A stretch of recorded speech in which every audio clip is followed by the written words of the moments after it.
ընտրությունների արդյունքներում հաղթելու համար Հայաստանի Հանրապետության ժողովուրդը իր քվեարկությամբ տեր կանգնեց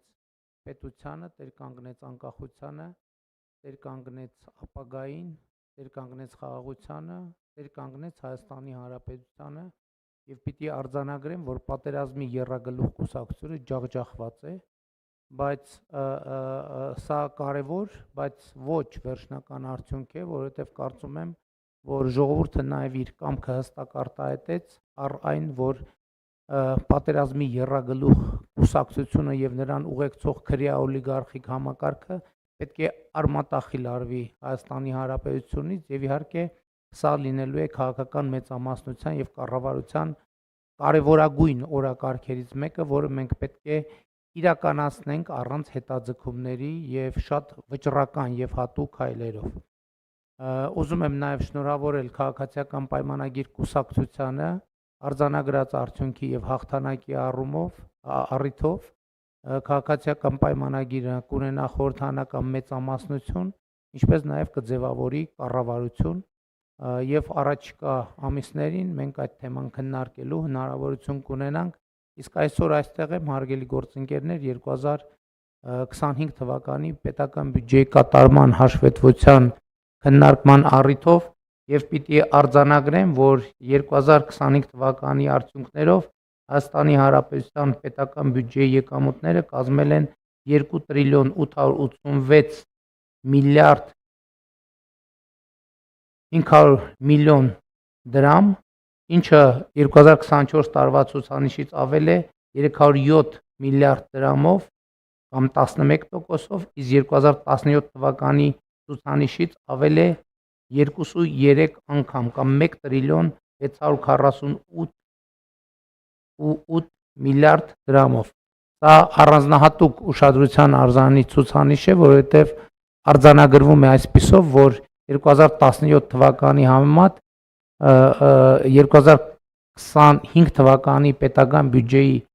եկամտային մասը կրկնապատկվել է, այսինքն ավելացել է շուրջ 135%-ով։ Այսինքն մենք նախ 2017 թվականի բյուջեին ավելացրել ենք եւս մեկ նման ճշգրիտ 2017 թվականի բյուջե եւ նաեւ դրան գումարվել է եւս 35%։ Սա կարծում եմ, որ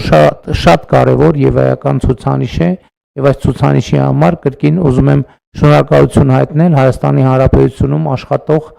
արդյունք ստեղծող եւ օրենքով սահմանված հարկերը վճարող բոլոր քաղաքացիներին, ինչպես նաեւ հսկիչ դրամարկային կտրոն պահանջող եւ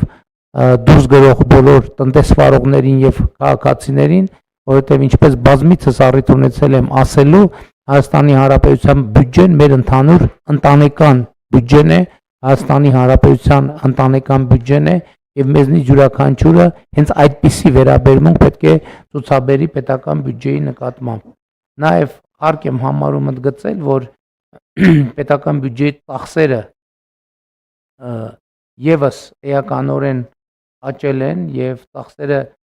եղել են 3 տրիլիոն 305 միլիարդ դրամ, որը 2017 թվականի համեմատ կրկնապատկվել է, այսինքն աճել է շուրջ ավելի քան կրկնապատկվել է 120%-ով աճել է եւ առանձնահատուկ ուշադրության է արժանի այն փաստը, որ այդ ծախսերի մեջ էականորեն աճել են կապիտալ ծախսերը եւ ըստ էության 464.2 միլիարդ դրամով կամ ավելի քան 2.9 անգամ, այսինքն 190%-ով կապիտալ ծախսերը աճել են, սա կարծում եմ առանձնահատուկ ուշադրության է արժանի եւ որովհետեւ հենց այս ծախսերով է, որ մենք իրականացնում ենք այն տեսանելի ծրագրերը, որոնց մասին խոսում ենք եւ որոնցով հպարտանում ենք եւ նաեւ շատ կարեւոր է արձանագրել, որ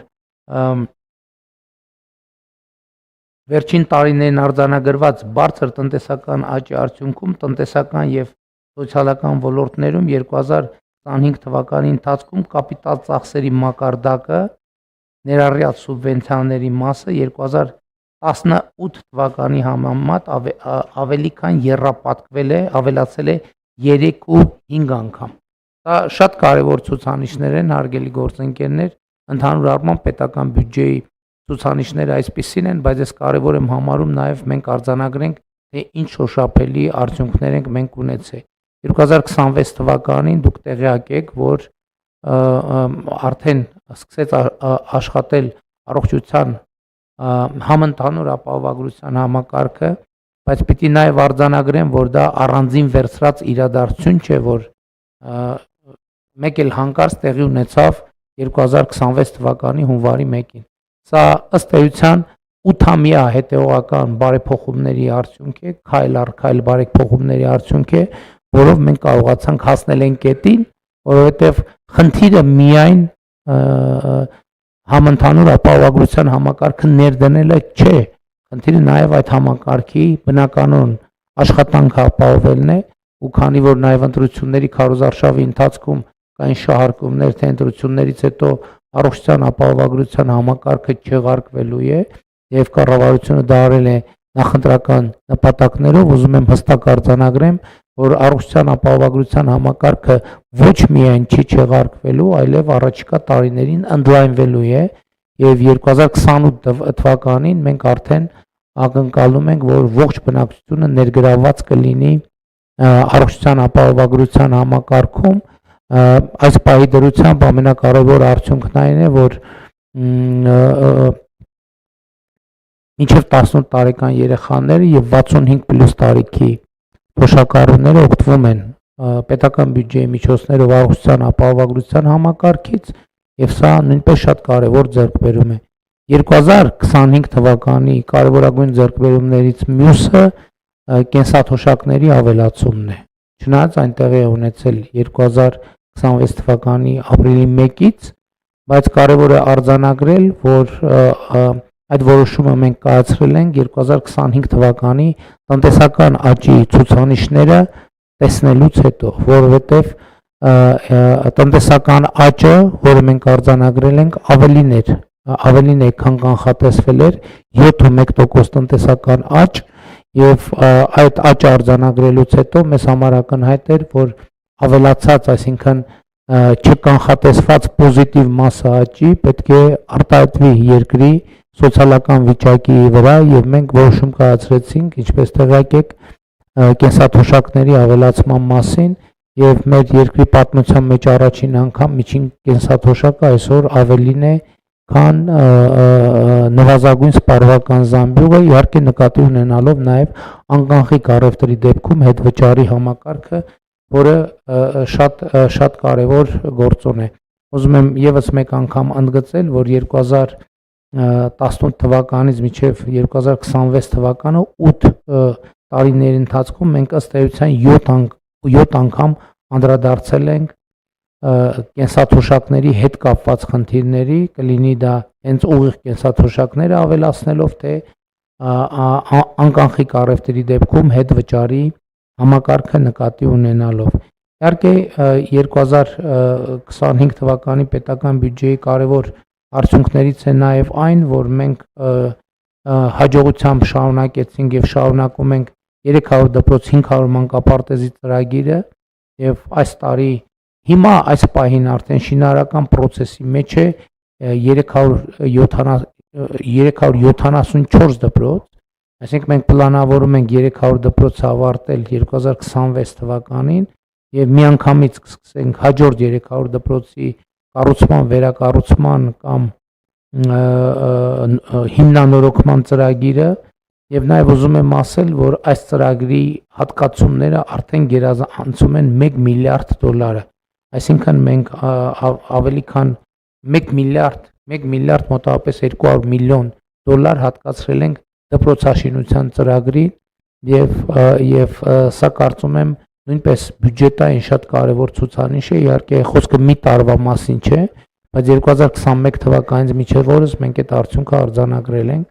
եւ նաեւ 500 մանկապարտեզների ծրագիրն է իրականացվում, որը ելի հաջողությամբ է իրականացվում, ես գնահատում եմ ծրագրի ընթացքը հաջող եւ մենք վստահ ենք, որ այս տարի 500 մանկապարտեզ կունենանք ավարտած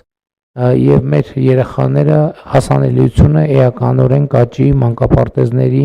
վերաբերյալ։ 2025 թվականին մենք կարողացել ենք 500 կիլոմետր ճանապարհի մեր խնդիրը լուծել եւ նաեւ ուրախությամբ եմ արձանագրում, որ հյուսիս-հարավ մայրուղու աշտարակ Գյումրի հատվածը պատրաստ է, արդեն շահագործվում է, տեղյակ եք բոլորդ, մենք միասին ենք բացել այդ ճանապարհը, բայց 2025 թվականի կարևորագույն իրադարձությունը իհարկե օգոստոսի 8-ին Վաշինգտոնում արձանագրված իրադարձությունն է, երբ մենք Ադրբեջանի հետ խաղաղություն հաստատեցինք նախաստորագրելով խաղաղության համաձայնագիրը եւ հռչակագիր ընդունելով, որը որպես վկա ստորագրեց նաև Միացյալ Նահանգների նախագահ Դոնալդ Տրամպը։ Մեր խնդիրը ներկայումս շատ պարզ է, մենք առաջիկայում պատրաստվում ենք ինստիտուցիոնալացնել խաղաղության համաձայնագիրը եւ այդ ուղղությամբ աշխատանքներ կիրականացնենք, բայց կարևոր է, որ այս ընթացքում մենք կարողացանք նաև ավարտին հասնել TRIP նախագծի շուրջ Հայաստան Միացյալ Նահանգներ համաձայնագիրը, որը արդեն ստորագրված է եւ մենք առջևում պիտի սկսենք վավերացման գործընթացը։ Կարևոր է արձանագրել, որ սա իսկապես իրավիճակ փոխող ծրագիր է, որովհետեւ Հայաստանի Հանրապետությունը, ինչպես առիթ ունեցել եմ ասելու, հակամարտության փակուղուց վերածվում խաղաղության խաչմերուկի եւ սա իհարկե մեծ իրադարձություն է մեր երկրի կյանքում եւ 2026 թվականին արդեն գետնի վրա կսկսվեն իրական աշխատանքները, ուզում եմ ասել նաեւ, որ մենք Հայաստանում ընդհանուր առմամբ երկաթուղային ենթակառուցվածքները ավելի լավ վիճակի բերելու ուղղված աշխատանքներ ենք իրականացնում եւ այս պահին նաեւ հայտարարված է Ախուրիկ Գյումրի հատվածի վերականգնման հետ կապված մրցույթը, որը իրականացվելու է պետական բյուջեի միջոցներով եւ մենք իհարկե հետագայում նույնպես երկաթուղու հետ կապված այդ թվում միջազգային գործընկերների հետ իրականացնենք որոշակի ծրագրեր։ Վերադառնալով 2025 թվականի օգոստոսի 8-ին ուզում եմ հիշեցնել հարգելի գործընկերներ, որ նախագահ Տրամփի հետ մենք մի քանի մտադրությունների հուշագիր ստորագրեցինք, նրանցից մեկը վերաբերվում էր բարձր տեխնոլոգիաների եւ արհեստական բանականության ոլորտում իրականացվող ծրագրերին համագործակցությանը եւ 8 ամիս ըստ էության 10 ամիս է անցել այդ համաձայնագրի ստորագրումից եւ եկեք տեսնենք, թե մենք ինչ արդյունքներ ունենք արդեն իսկ։ Երևանի պետական համալսարանում ստեղծված է արհեստական բանականության կենտրոն, կառավարությունը $10 միլիոն է հատկացրել եւ սուպեր համակարգիչ է ձեռք բերել Երևանի պետական համալսարանի համար։ Երկրորդը Գագարինում արդեն բացվել է արհեստական բանականության առաջին գործարանը եւ այս օրերին արդեն Հրազդանում կբացվի արհեստական բանականության երկրորդ գործարանը, ինչը տեխնոլոգիական լրջագույն անցում է Հայաստանի Հանրապետության համար, որովհետեւ այսպիսի տեխնոլոգիաներին հասանելիություն ունենալը եւ այսպիսի ներդրումների համար նպաստավոր եւ հետաքրքիր երկիր լինելը իհարկե էականորեն փոխում է Հայաստանի Հանրապետության եւ միջազգային իմիջը եւ իհարկե նաեւ մեր տնտեսական ներդրումային միջավայրը եւ մենք ընդհանուր առմամբ լավատես ենք մեր տնտեսության հետագա ընթացքի վերաբերյալ։ Ես կարծում եմ, որ TRIP նախագծի արհեստական բանականության շուրջ այս գործընթացների շրջանակներում մենք կարողանանք ապահովել տարեկան առնվազն 6% տնտեսական աճ, ինչը երաշխիք է ստեղծում, որ մենք այդ թվում սոցիալական ոլորտի մեր բարեփոխումները հաջողությամբ իրականություն կդարձնենք։ Ընդհանուր առմամբ նաև քանի որ նաև 5 տարին ենք ամփոփում նախորդող 2021 թվականից, հարկ եմ համարում ընդգծել, որ կառավարությունը նախորդող շրջանում ավելի քան 3.4 միլիարդ դոլարի տարբեր ծրագրերով աջակցություններ է ցուցաբերել Հայաստանի Հանրապետության քաղաքացիներին։ Սկսած հիպոթեկային հարկի պարագայում եկամտային հարկի վերադարձի ծրագիրը, շարունակած տնտեսական արդիականացման ծրագրերով, շարունակած գյուղատնտեսության ոլորտում արտոնյալ վարկերի տրամադրման ծրագրով եւ այլն եւ այդպես շարունակ, եւ սա նույնպես շատ էական դեր է խաղացել Հայաստանի տնտեսական այն հաջողությունների գործում, որը մենք ունենք։ Ուզում եմ հիշեցնել նաեւ, որ 2017 թվականի համեմատ 2025 թվականի արդյունքներով մենք մեկ շնչին ընկնող հնարան ավելի քան կրկնապատկել ենք Հայաստանի Հանրապետության եւ նախորդող շրջանում 2021-ից 2026 թվականը մենք տարեկան միջինում արձանագրել ենք 7.9% տնտեսական աճ։ Ուզում եմ հիշեցնել, որ 2021 թվականի նախընտրական ծրագրով մենք նախատեսել ենք եւ խոստացել ենք միջինում 7% տնտեսական աճ եւ այդ ցուցանիշը մենք գերազանցել ենք, իսկ 2017-ից 2025, 2018-2025 թվականներին մենք ապահովել ենք 5.8% տնտեսական աճ։ Կարևոր է արձանագրել, որ այս ցուցանիշները բարձր են թե միջին համաշխարհայինից եւ թե ԵԱՏՄ-ի միջինից, ինչը նշանակում է, որ ժողովրդական ոչ բռնի թավշյա հեղափոխությունը, այդ թվում տնտեսական քաղաքականության ոլորտում բերել է կոնկրետ արդյունքներ եւ սա մեզ որոշակի վստահություն է տալիս Հայաստանում ինստիտուցիոնալ բարեփոխումներ իրականացնելու եւ Հայաստանում ինստիտուցիոնալ զարգացման ճանապարհին եւ ուզում եմ եւս մեկ անգամ հիշեցնել եւ ընդգծել, որ 2026 թվականի մայիսի 28-ին տեղի ունեցավ մեր նոր բանակի զորահանդեսը, որը շատ մեծ իրադարձություն դարձավ բոլորիս համար, Հայաստանի Հանրապետության համար, Հայաստանի Հանրապետության քաղաքացիների համար, որտեղ իսկապես մեզ հաջողվել է մի քանի տարիների ընթացքում լրջորեն բարեփոխել բանակը այն աստիճան, որ մենք հնարավորություն ունենք ասելու, որ Հայաստանի Հանրապետությունը ունի նոր բանակ։ Ընդ որում ես ուզում եմ ընդգծել ոչ միայն սպառազինության եւ ռազմական տեխնիկայի ձեռքբերումը օտար երկրա, այլև Հայաստանի Հանրապետությունում իրական ռազմարտունաբերության համալիրի ձևավորումը, որովհետև 2022 թվականից կառավարությունը շուրջ 170 միլիարդ դրամ է ներդրել ռազմարտունաբերության ոլորտում եւ մենք այսօր ունենք մի ռազմարտունաբերություն, որը նաեւ հետաքրքիր արդեն զարգացումներ ունի միջազգային շուկայի ուղղությամբ, արդեն տեղի են ունեցել առաջին արտահանումները, արդեն իսկ կնքվել են առաջին պայմանագրերը, որոնք արդեն բավականին տեսանելի եւ ծավալուն թվեր են Հայաստանի Հանրապետության եւ ընդհանրապես ոլորտի համար, բայց նաեւ ուզում եմ ընդգծել, որ մենք բանակում այլ ինստիտուցիոնալ բարեփոխումներ ենք իրականացրել, այդ թվում Պաշտպան հայրենիք ծրագիրը, որը նույնպես բյուջետային բավականին մեծ ծրագիր է, եւ Պաշտպան հայրենիք ծրագիրը հետեւյալի մասին է, որ 18 տարեկան զորակոչիկները որոշակի պատրաստությունից հետո դառնում են պայմանագրային զինծառայողներ եւ իրենց ատեստավորման, կամավոր ատեստավորման տոկոսներին համապատասխան ստանում են աշխատավարձ, վարձատրություն բավականին բարձր, ինչը նաեւ էական սոցիալական փոփոխություն է բերում մեր հանրապետության կյանքում նաև Պաշտպան հայրենիացի ծառայողները հնգամյա ժամկետի ավարտից հետո նաև ստանում են պատվովճար 5 միլիոն դրամ, իհարկե նաև հնարավորություն ստանալով շարունակել ծառայությունը։ Բանակի հետ կապված հաջորդ կարևոր նորությունն այն է, որ այս տարվանից Վազգեն Սարգսյանի անվան ռազմական ակադեմիայի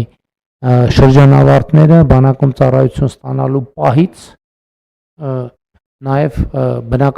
բնականի գնման սերտիֆիկատ կստանան հաշվարկված Երևան քաղաքի գներով։ Իրենք կընտրեն, ուզում են Երևան քաղաքում գնեն, թե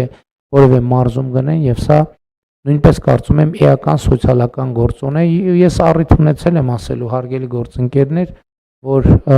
2021-22 թվականից մենք որդեգրել ենք քաղաքականություններ, երբ մեր որոշումները, այդ թվում բյուջետային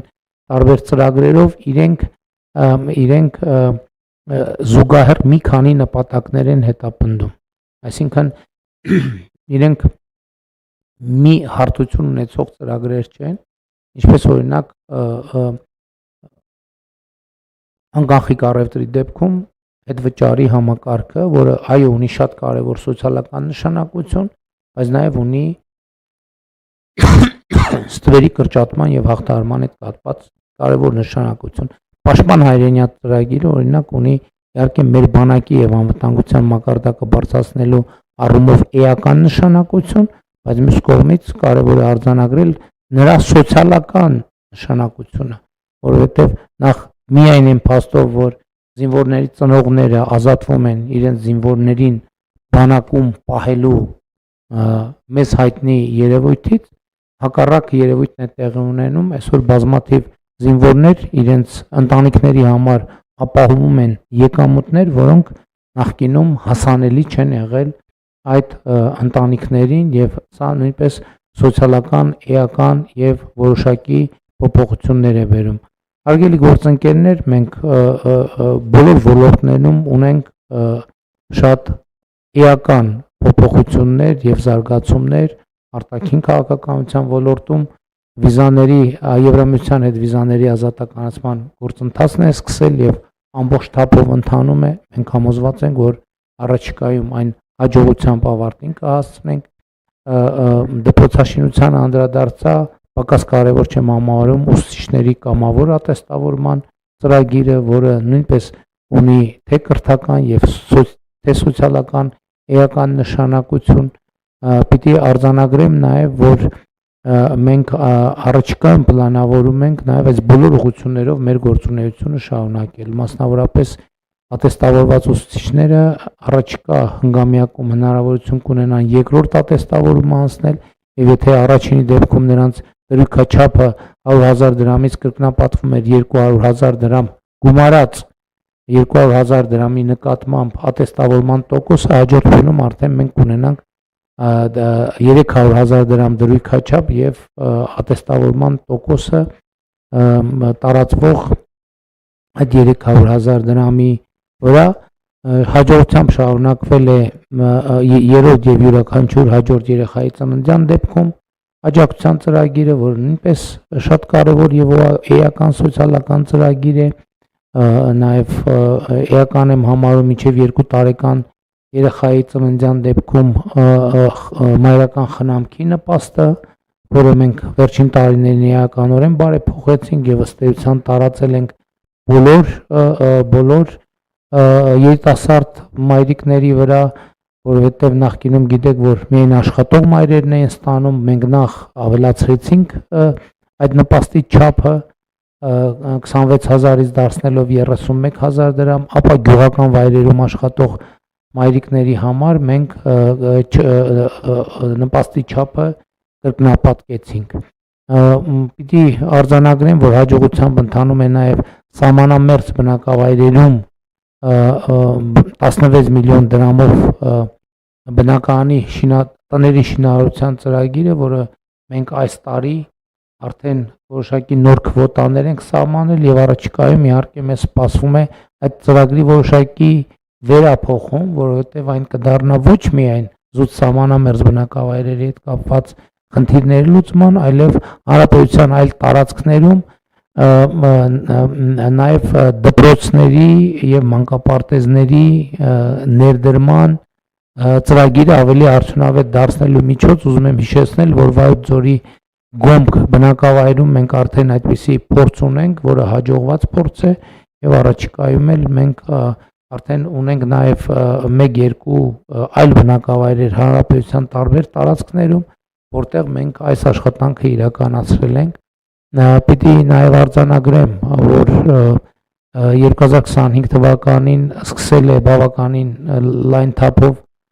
Ղարաբաղից տեղահանված մեր հայրենակիցների բնակավորման ծրագիրը,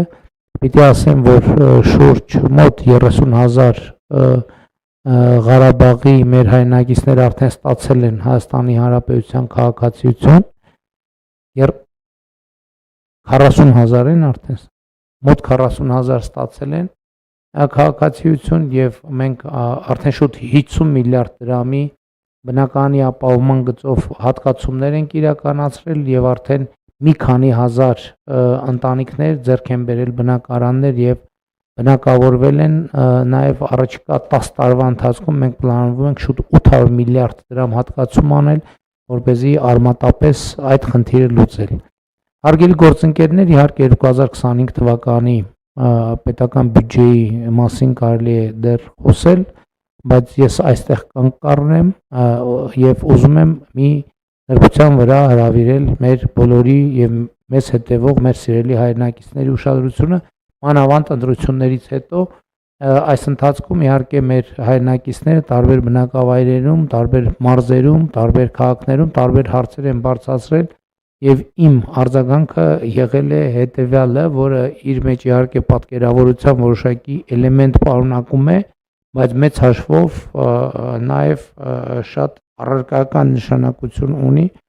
տարբեր բնակավայրերում, երբ որ տարբեր հարցեր են բարձրացնում, իմ արձագանքը եղել է հետեւյալը, որ մենք այդ բոլոր խնդիրները կհասցեագրենք, միայն մի պայման ունեմ, որ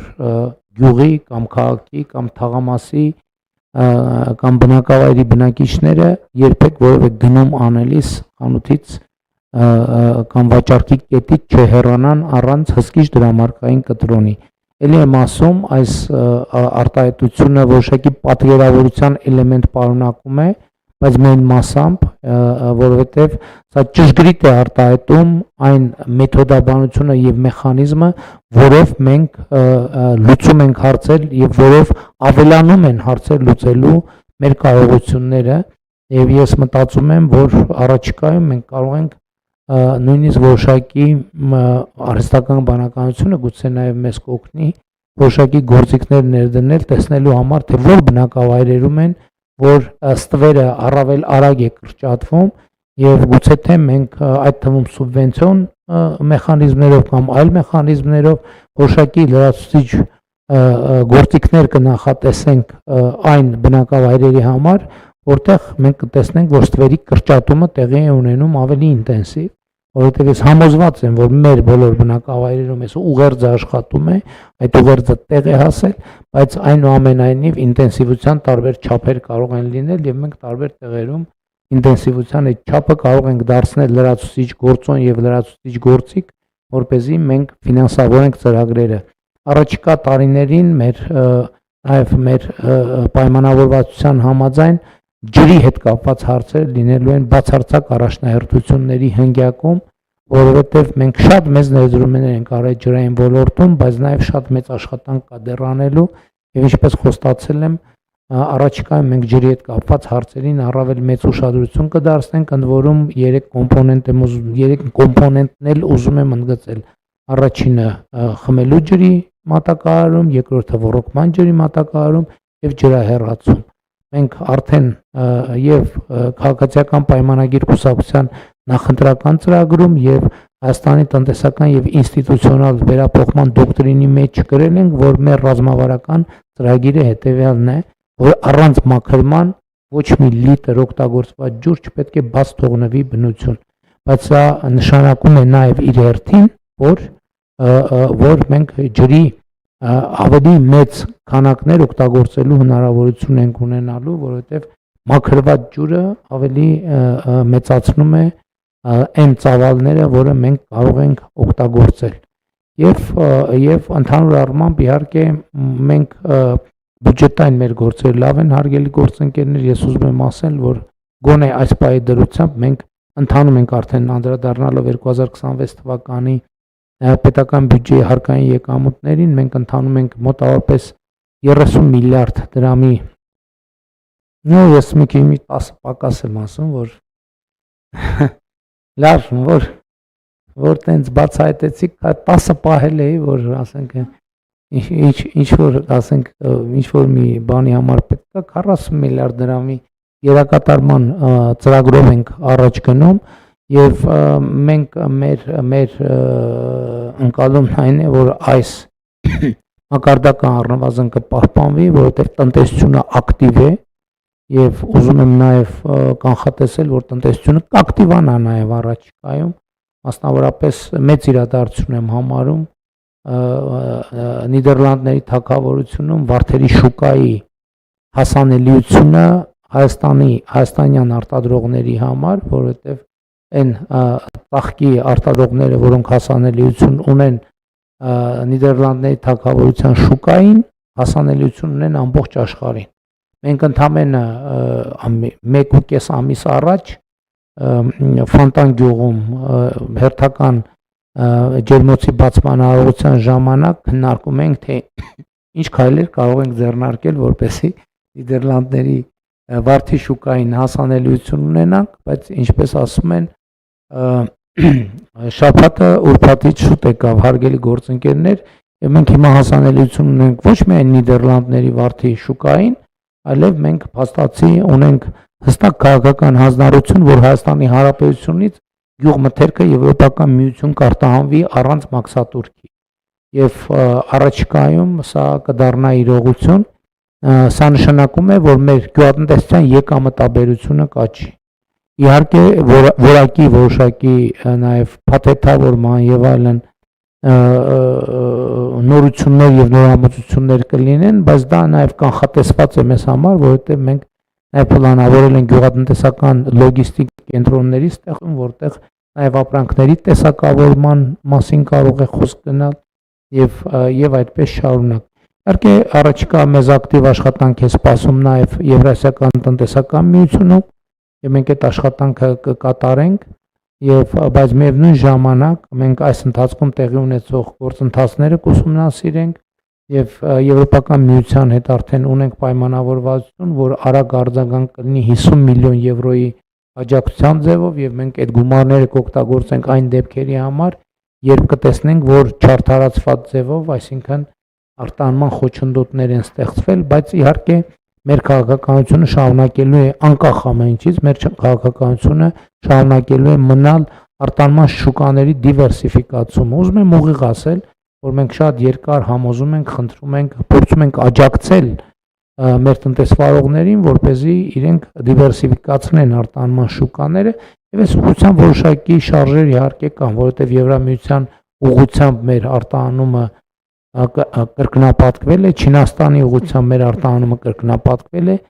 Հնդկաստանի ուղղությամբ մեր արտահանումը 87%-ով մոտավորապես աճել է, բայց սա էլի ուզում եմ ասել, որ շատ մեծ հնարավորություններ են Հայաստանի համար, այդ թվում գյուղատնտեսության համար, որովհետև սա մեծ հնարավորություն է գնային նոր սեգմենտ մտնելու եւ գյուղատնտեսության ավելի եկամտաբեր ճյուղ դարձնելու համար եւ մենք առաջիկայում անպայմանորեն այս ուղղությամբ կաշխատենք եւ նաեւ որպեսզի շատ չերկարացնեմ կարևորագույն ուղղություն եմ այս առումով համարում այն որ զբոսաշրջությունը մեր երկրում